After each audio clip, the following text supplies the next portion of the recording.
आज हम जिस फिल्म का विश्लेषण करने जा रहे हैं वो कोई आम एंटरटेनमेंट फिल्म नहीं है। यह एक ऐसी खामोश चीख है जो समाज के सबसे घिनौने और अंधेरे सच को बेनकाब करती है। आज हम पोस्टमार्टम करेंगे साल 1999 में रिलीज हुई फिल्म द वॉर जोन का। दोस्तों, आगे बढ़ने से पहले मैं आपको बहुत ही कड़े शब्दों में चेतावनी देना चाहता हूँ। ये फिल्म एक अत्यंत संवेदनशील, गंभीर और विचलित कर देने वाले विषय पर आधारित है। इसमें एक पिता द्वारा अपनी ही सगी बेटी के साथ किए गए दुष्कर्म, यौन शोषण और एक हंसते खेलते परिवार के तबाह होने की कहानी दिखाई गई है। यदि आप यौन हिंसा या बाल शोषण, चाइल्ड अब्यूज जैसे विषयों को देखने में असहज महसूस करते हैं या आप मानसिक रूप से विचलित हो सकते हैं, तो कृपया इस वीडियो को अभी और इसी वक्त बंद कर दें। यह वीडियो बच्चों के लिए बिल्कुल भी नहीं है। हमारा उद्देश्य केवल फिल्म की कहानी और उसके पीछे के सामाजिक संदेश को बयां करना है। किसी की भावनाओं को आहत करना या ऐसे अपराधों को बढ़ावा देना बिल्कुल नहीं है। फिल्म की शुरुआत होती है एक बहुत ही अशांत और तनावपूर्ण माहौल में। हम मिलते हैं फिल्म के मुख्य किरदार टॉम से। टॉम एक किशोर लड़का है जो अपनी फैमिली के साथ अभी अभी लंदन जैसे बड़े शहर की चकाचौंध छोड़कर एक सुदूर, शांत और थोड़े उदास से गांव में शिफ्ट हुआ है। टॉम इस बदलाव से बिल्कुल भी खुश नहीं है। उसकी आंखों में वो खालीपन और गुस्सा साफ देखा जा सकता है जो किसी को अपनी मर्जी के बिना अपनी जड़ों से उखाड़ देने पर होता है। लंदन की वो तेज जिंदगी, उसके दोस्त और वो आजादी अब उससे कोसों दूर हो चुके हैं। यहाँ गाँव के इस सन्नाटे में वो खुद को बहुत अकेला, घुटा हुआ और अनकंफर्टेबल महसूस करता है। वो अक्सर खिड़की से बाहर देखते हुए अपने पुराने दिनों को याद करता है और अपने ही परिवार से कटा कटा सा रहता है। टॉम की फैमिली के बारे में जान लेते हैं। उसके डैड, जिन्हें समाज एक आदर्श व्यक्ति मानता है, लेकिन घर की चारदीवारी के अंदर उनका एक भयानक चेहरा छुपा हुआ है। उसकी माँ, जो एक बहुत ही सीधी सादी और भोली महिला है। उसकी बड़ी बहन जेसी, जो टॉम से कुछ साल बड़ी है और दिखने में एक आम टीनेजर की तरह है। और सबसे महत्वपूर्ण बात, टॉम की माँ प्रेग्नेंट है और उनकी डिलीवरी का समय बहुत नजदीक है। एक दिन अचानक माँ को लेबर पेन शुरू होता है। पूरा परिवार घबरा जाता है। डैड जल्दी से सबको कार में बिठाते हैं और माँ को हॉस्पिटल ले जाने के लिए तेजी से कार दौड़ाते हैं। गांव की टूटी फूटी सड़कों पर कार तेज रफ्तार से भाग रही होती है। माँ दर्द से कराह रही होती है। डैड का पूरा ध्यान ड्राइविंग पर होता है, लेकिन तभी अचानक एक मोड़ पर उनकी कार का भयानक एक्सीडेंट हो जाता है। कार बुरी तरह क्षतिग्रस्त हो जाती है। इस भयानक हादसे और खून खराबे के बीच, जहाँ सबकी जान खतरे में थी, एक चमत्कार होता है। माँ कार की टूटी हुई सीट पर ही दर्द और खौफ के बीच एक नन्ही सी बच्ची को जन्म देती है। एक्सीडेंट इतना भयानक था कि किसी की भी जान जा सकती थी, लेकिन किस्मत अच्छी थी कि माँ और वो नवजात बच्ची दोनों बिल्कुल सेफ रहते हैं। उन्हें हॉस्पिटल ले जाया जाता है, जहां डॉक्टर उनकी जांच करते हैं और उन्हें खतरे से बाहर बताते हैं। कुछ दिनों बाद माँ और उस नन्ही बच्ची को हॉस्पिटल से डिस्चार्ज कर दिया जाता है। पूरा परिवार नई बच्ची के आने की खुशी मनाता है, लेकिन टॉम के चेहरे पर अभी भी वो उदासी बनी हुई है। घर पर माँ और बच्ची की देखभाल के लिए जेसी की एक सहेली मिलने आती है। उस दिन बाहर बहुत तेज बारिश हो रही थी और जेसी की सहेली को टॉम बाहर से रिसीव करके लाया था, जिस वजह से वो दोनों पूरी तरह गीले हो जाते हैं। माँ, जो नई बच्ची के साथ व्यस्त थी, उन्हें सजेस्ट करती है कि तुम लोग दूसरे कमरे में जाकर फ्रेश हो जाओ और कपड़े बदल लो। टॉम और वो सहेली एक कमरे में जाते हैं। यहाँ हमें पहली बार उस घिनौने सच की हल्की सी झलक मिलती है। वो सहेली टॉम के सामने कुछ अजीब और आपत्तिजनक हरकतें करने लगती है। वो टॉम को सीड्यूस करने की कोशिश करती है। टॉम एक किशोर लड़का है, वो इन सब चीजों से अनजान और असहज है। वो उसकी हरकतों पर कोई ध्यान नहीं देता और वहां से निकल जाता है। लेकिन ये सीन ये साफ कर देता है कि इस घर में या इस गाँव में नैतिकता का स्तर कुछ और ही है। अगले सीन में हम टॉम और उसकी माँ को एक रेस्टोरेंट में बैठे हुए देखते हैं। ये टॉम के लिए एक दुर्लभ पल था जब वो अपनी माँ के साथ अकेला था।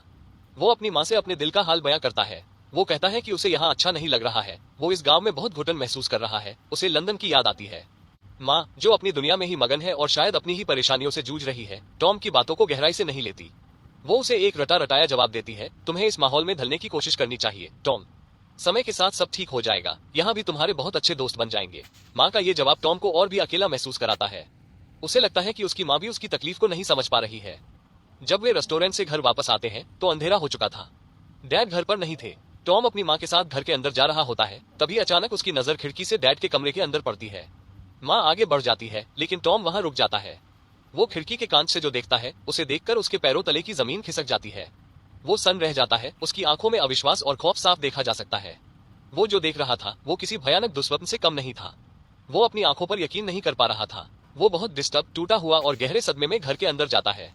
वो सीधा अपनी बहन जेसी के कमरे में पहुंचता है। वहां का नजारा और भी भयावह था। जेसी बिना कपड़ों के बेजान सी अपने बिस्तर पर बैठी होती है। उसके चेहरे पर कोई भाव नहीं था, जैसे उसकी रूह ही मर चुकी हो। टॉम के कमरे में आने पर भी वो कोई प्रतिक्रिया नहीं देती, वो जैसे पत्थर की मूर्त बन चुकी थी। टॉम बहुत हिम्मत जुटाकर उससे सवाल करता है। उसकी आवाज कांप रही होती है, जेसी, जेसी, तुम और डैड वॉशरूम में क्या कर रहे थे? मैंने खिड़की से देखा। जेसी, जो शायद इस नरक को सालों से जी रही थी, बात को घुमाने की कोशिश करती है। उसकी आवाज में वो खौफ और लाचारी साफ झलकती है। वो कहती है, हम कुछ नहीं कर रहे थे टॉम। मैं नहा रही थी और गलती से डैड अंदर आ गए थे, बस यही हुआ था। लेकिन टॉम अब बच्चा नहीं था। वो समझ चुका था कि जेसी झूठ बोल रही है। वो गुस्से और दुख से भरकर कहता है, जेसी, प्लीज झूठ मत बोलो। जो मैंने अपनी आंखों से देखा है वो तुम्हारी इन बातों से बिल्कुल अलग है। मैंने देखा कि डैड। जेसी उसकी बात काट देती है और आनाकानी करने लगती है। वो टॉम के सवालों का सामना नहीं कर पाती। टॉम को समझ आ जाता है कि जेसी इस सच को कबूल करने की हालत में नहीं है, इसलिए वो कुछ कहे बिना वहां से चला जाता है। लेकिन उसके दिमाग में वो भयानक तस्वीर बार बार आ रही थी। अगले दिन जैसे कुछ हुआ ही ना हो, पूरी फैमिली बाहर खाना खाने जाती है। डैड बहुत ही नॉर्मल और खुश दिखने की एक्टिंग कर रहे होते हैं। वो माँ और जेसी से बातें कर रहे होते हैं। माँ, जो इस सबसे अनजान है, खुश लग रही है। वे रेस्टोरेंट में खाना खा रहे होते हैं, तभी जेसी की नजर पास की टेबल पर बैठे एक लड़के पर पड़ती है। वो कोई और नहीं, उसका बॉयफ्रेंड था। जेसी डैड से परमिशन लेकर उससे बात करने जाती है। टॉम, जो जेसी पर नजर रख रहा था, चुपके से उसके पीछे पीछे पहुंच जाता है। टॉम को पता चलता है कि जेसी और उसका बॉयफ्रेंड आज रात बीच पर जाने वाले हैं, जहां वे पूरी रात साथ बिताएंगे।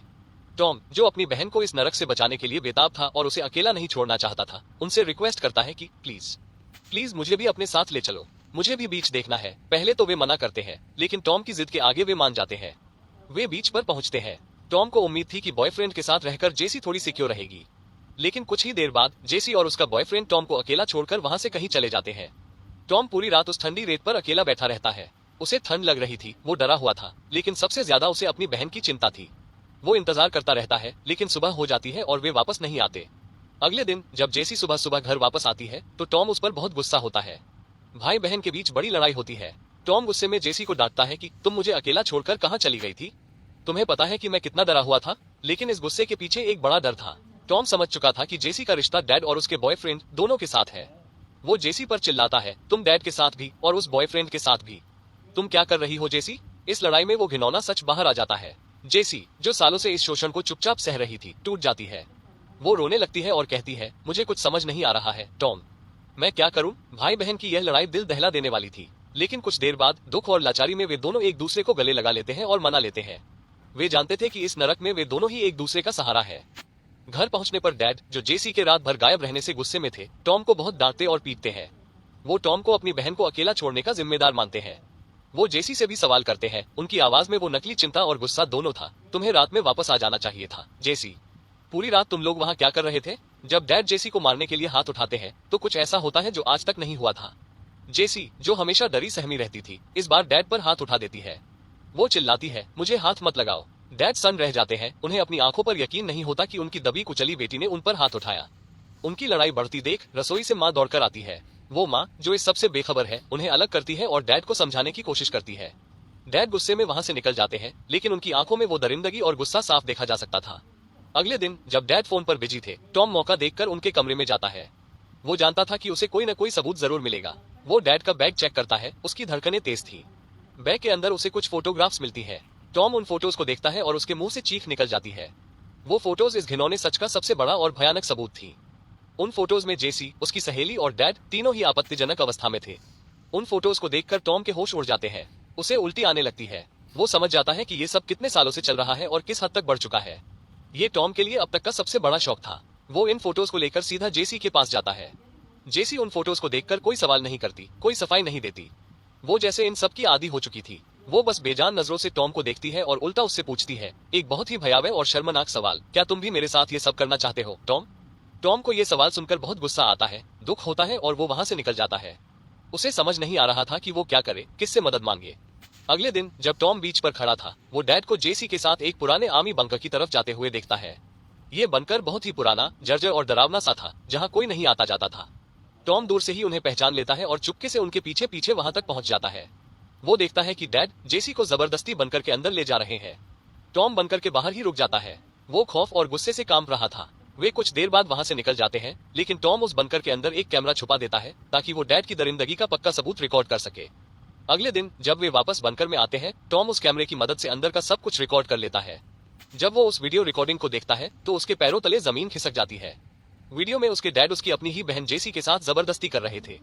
जेसी चीख रही थी, रो रही थी, लेकिन डैड को इस बात से कोई फर्क नहीं पड़ रहा था। ये सब देखकर टॉम अंदर से पूरी तरह टूट जाता है। वो कैमरे को वहीं फेंक देता है और दुखी होकर घर पहुंचता है। घर पर जेसी भी आ चुकी थी और टॉम उसे सब बताता है जो उसने बंकर में देखा।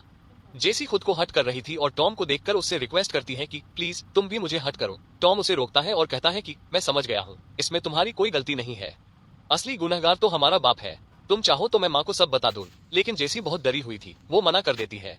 वो टॉम को बताती है कि डैड उसे लेकर लंदन जाने वाले हैं। वो टॉम से कहती है, तुम चाहो तो मेरे साथ चल लो, शायद मैं वहाँ थोड़ी सिक्योर रहूं। टॉम मान जाता है और वे तीनों लंदन पहुंच जाते हैं। लंदन में जब डैड किसी काम से बाहर जाते हैं, जेसी टॉम को अपनी एक सहेली से मिलाने ले जाती है। वहाँ जेसी और टॉम के बीच कुछ नजदीकियां बढ़ती है, लेकिन जेसी की सहेली के आ जाने से वे रुक जाते हैं। कुछ समय बाद वे वापस अपने घर आ जाते हैं। एक दिन जब टॉम सो रहा था, माँ उसे आकर बताती है कि उसकी छोटी बहन की तबीयत अचानक बहुत खराब हो गई है और उन्हें हॉस्पिटल जाना होगा। वे जल्दी से हॉस्पिटल पहुंचते हैं और छोटी बहन को एडमिट करवाते हैं। माँ हॉस्पिटल में ही रुकती है। माँ को हॉस्पिटल छोड़कर वापस आते समय टॉम उन्हें वो सब कुछ बता देता है जो डैड जेसी के साथ कर रहे थे। रास्ते में जेसी बहुत रो रही होती है, क्योंकि अब उससे ये सिचुएशन बर्दाश्त नहीं हो रही थी। वो इस सब को खत्म करना चाहती थी और किसी भी तरह डैड से छुटकारा पाना चाहती थी। जब वे घर आते हैं तो डैड टॉम को बहुत पीटता है, क्योंकि उसे लगता है कि टॉम ने उनका घर बर्बाद कर दिया। टॉम को मारने पीटने के बाद डैड हॉस्पिटल जाते हैं ताकि वो सिचुएशन को हैंडल कर सके और माँ को समझा सके। उनके जाने के बाद जेसी और टॉम एक साथ सो जाते हैं। जब डैड हॉस्पिटल से लौटते हैं तो वे बहुत दुखी और हताश लग रहे थे। शायद माँ उनकी कोई भी बात सुनने के मूड में नहीं थी। डैड बहुत दुखी होकर बैठे थे, तभी टॉम किचन से एक बड़ा सा चाकू उठाता है और सीधा डैड के कमरे में पहुंचता है। जेसी भी उसके पीछे पीछे आ जाती है। टॉम डैड से पूछता है कि आपने ये सब क्यों किया, लेकिन डैड इस बात को मानने से साफ इनकार कर देते हैं कि उन्होंने ऐसा कुछ किया भी है। इतना सब कुछ होने के बाद भी वो कहते हैं, ये सब तुम्हारे मन का वहम है, मैंने ऐसा कुछ भी नहीं किया है।